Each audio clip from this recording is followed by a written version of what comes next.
Hi, my name is Dr. Pecoraro. I'm a chiropractor in Westfield, New Jersey. I've also been a wrestler and a wrestling coach. And today I wanted to speak about pitting combinations and maybe some information that will help you to refine them a little bit. Now, the first pitting combination I wanted to speak about is when you have both your arms at your opponent's upper body. Usually one of your arms is either in a half or a reverse half, and usually the other arm has your opponent's forearm, and you're chest to chest with him and on your toes. And I want to offer you another possibility of what to do with your feet in this combination. Now, the Japanese, rather than being on their toes, would normally take their knee, their own knee, that's closest to the man's head, and bring it as close to his head as possible. They'll bend their leg and bring that knee up as close to his head as possible, trapping his other arm in between your arm and your knee. So his arm is sticking out here.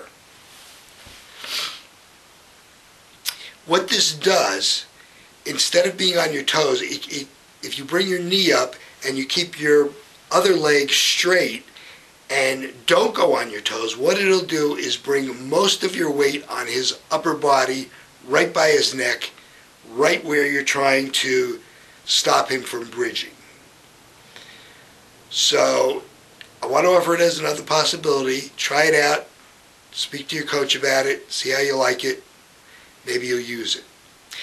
Another thing that you may be able to use to refine a pitting combination, I'll start out and explain to you about shoulders. Now, if you look in the front of the shoulder, there's a bone right here, and just towards your head from the bone, just towards the middle of your body, and below your collarbone, there's a little indentation.